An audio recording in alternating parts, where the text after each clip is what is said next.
Sandaling lang, habang tayong lahat ay abala sa ating pang-araw-araw na buhay, may nangyayaring malaking pagbabago sa mundo na direktang makakaapekto sa ating kinabukasan.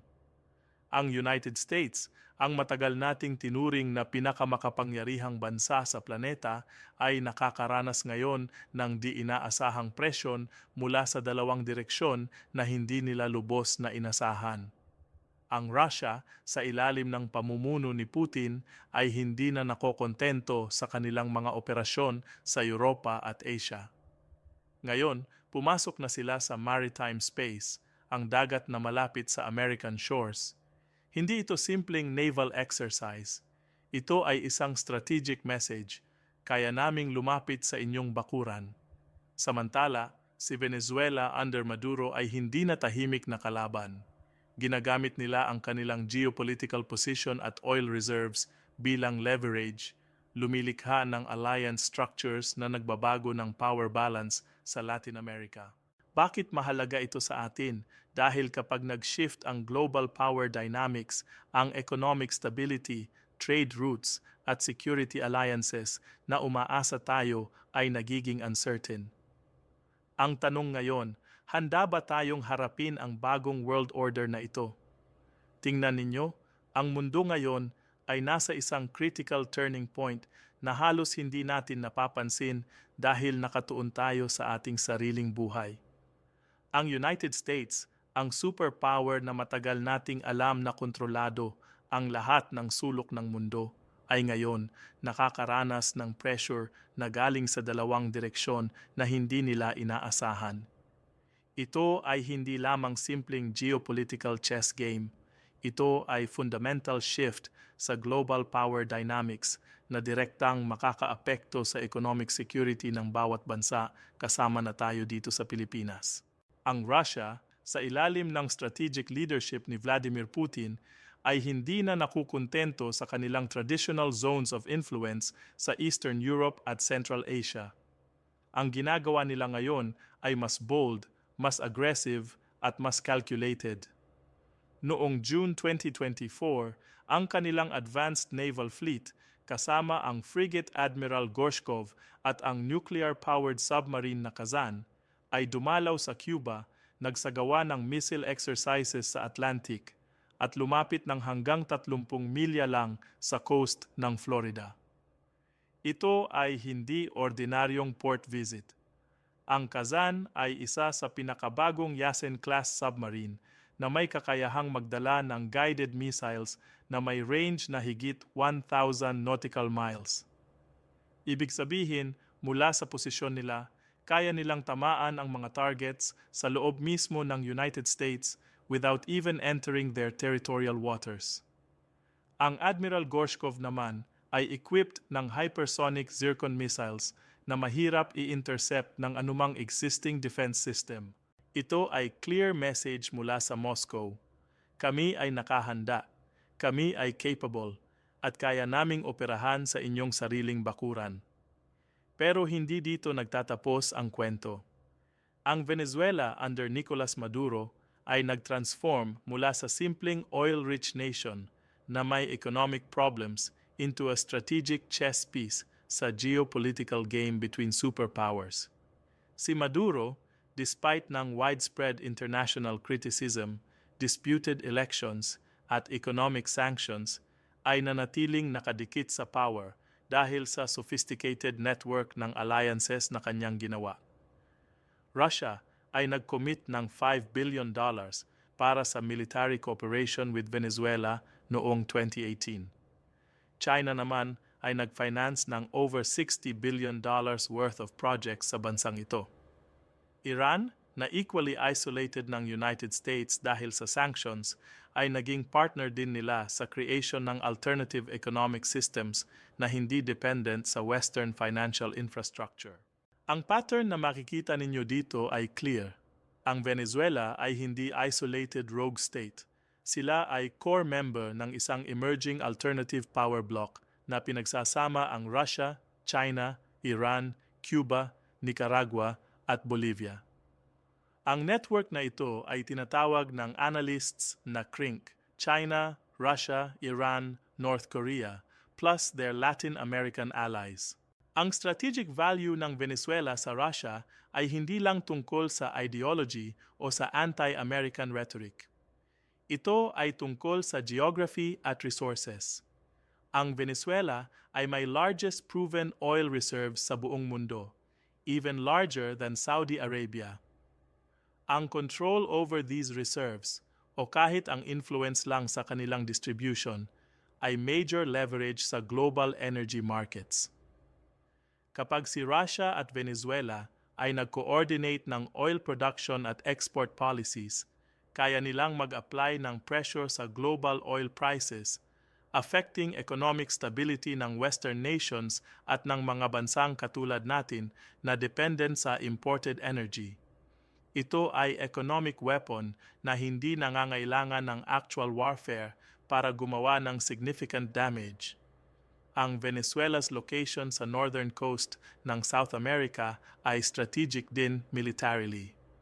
Malapit ito sa Panama Canal, sa major Caribbean shipping lanes, at sa southern borders mismo ng United States.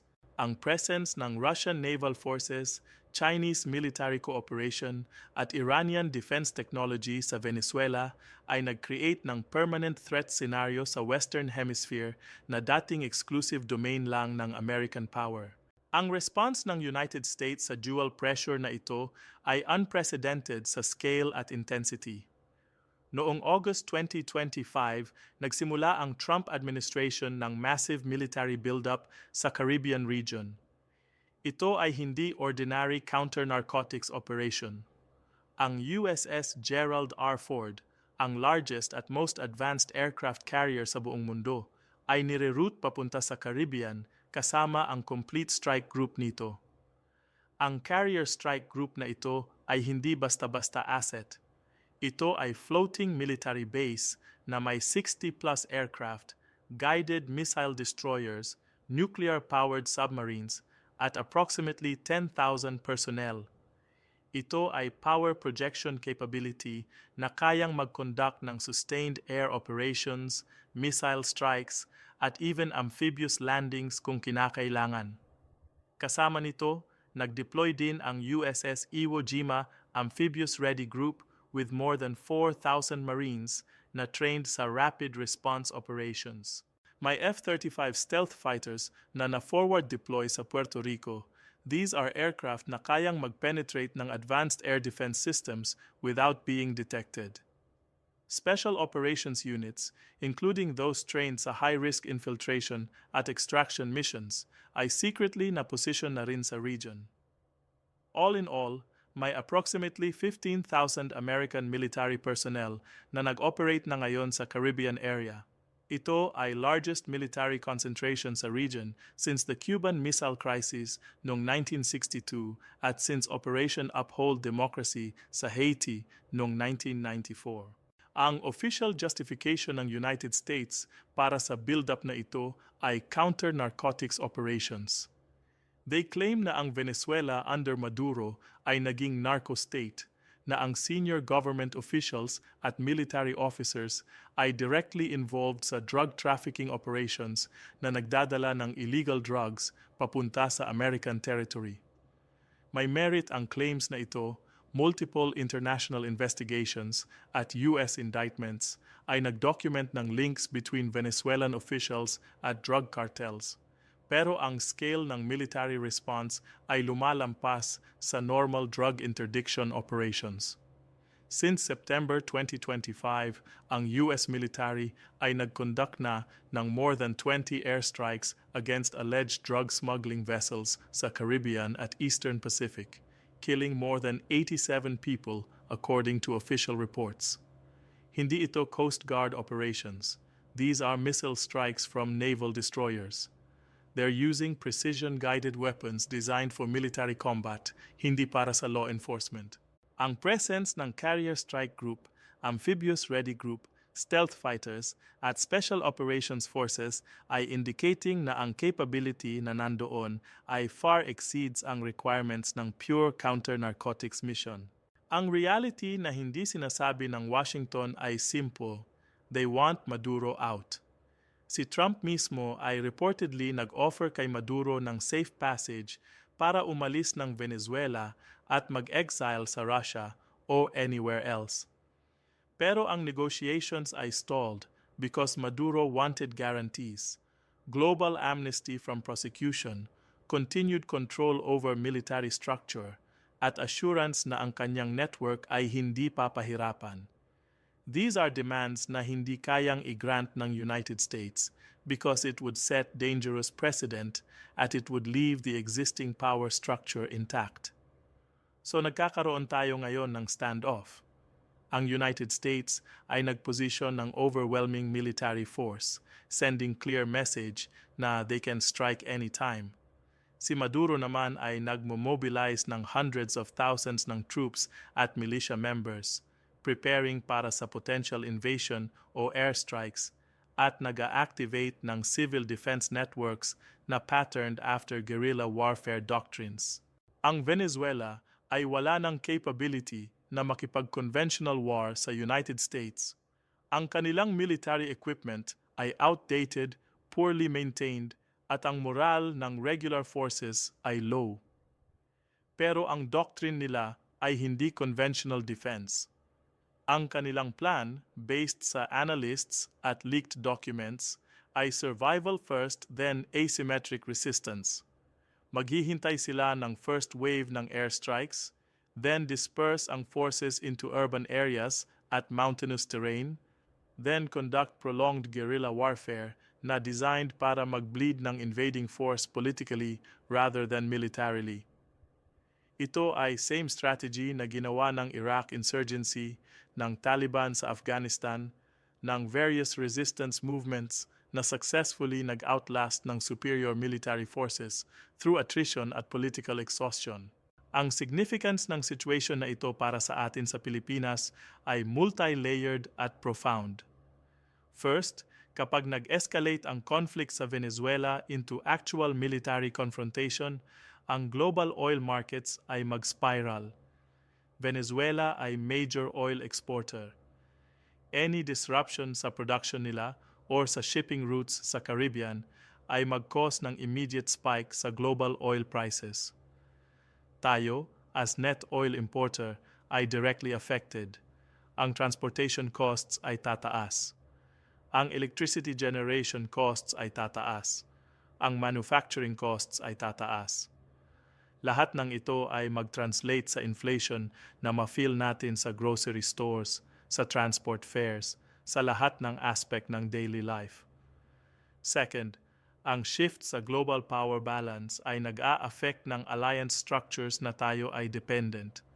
Ang United States, since World War II, ay anchor ng security architecture dito sa Asia-Pacific.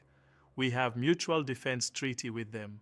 Ang American military presence sa region ay deterrent against aggressive actions ng China sa West Philippine Sea. Pero ang massive diversion ng American naval at air assets papunta sa Caribbean ay weakening their posture dito sa our region. China is watching. Nakikita nila na ang American carrier strike groups ay nag-redeploy. Nakikita nila na ang focus ng Washington ay nag-shift. This creates opportunity para sa Beijing na mag-escalate their activities sa South China Sea without expecting immediate American response. Hindi ito speculation. Ito ay basic strategic calculation na ginagawa ng any rational actor sa geopolitics. Third, ang emergence ng alternative power bloc centered around Russia, China, Iran at their allies ay nagsi-create ng parallel global system. They're building alternative financial systems independent ng SWIFT. They're creating trading arrangements na hindi nag-use ng US dollar. They're developing military cooperation frameworks na designed para mag-counterbalance sa NATO at American alliances. Para sa middle powers like the Philippines, ito ay creating difficult choices. We cannot afford na ma-isolated from either bloc. Ang trade relationships natin with China ay critical sa economy natin. Ang security relationship natin with United States ay critical sa defense natin. Pero ang increasingly polarized international system ay forcing countries na mag-choose sides at ang pagpili ng wrong side o ang pag-try na maging neutral sa wrong moment ay may consequences. Fourth, ang pattern ng military intervention na nakikita natin ngayon ay setting precedents. Kung successful ang United States sa forced removal ni Maduro through military pressure without actual full-scale invasion, ito ay proving na concept na gagamitin nila ulit sa future scenarios. Kung ma-fail naman sila, kung si Maduro ay makasurvive at mas tumibay pa ang posisyon niya through external support mula sa Russia at China, then ito ay demonstrating na ang American power ay may limits, na determined resistance backed by alternative superpower support ay viable strategy.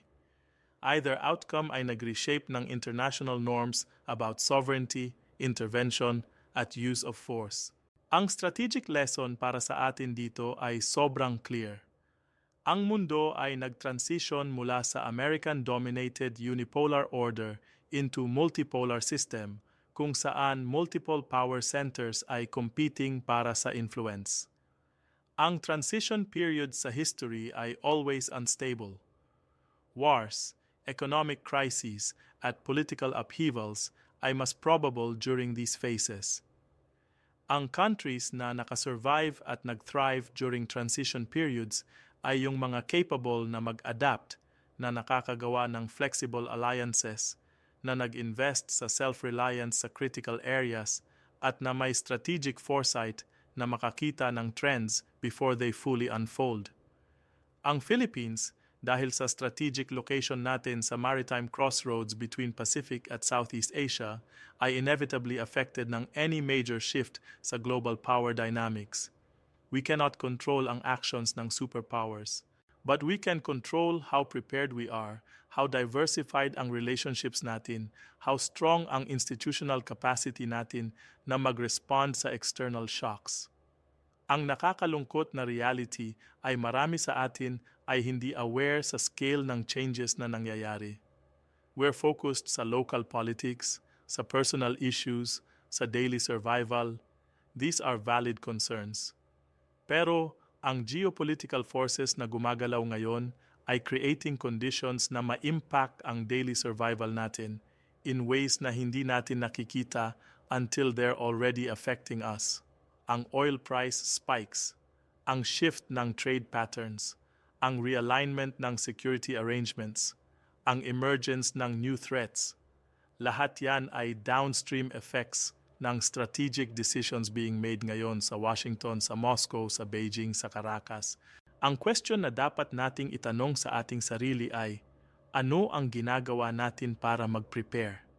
Ano ang ginagawa ng government natin na mag-strengthen ng resilience ng economy against external shocks?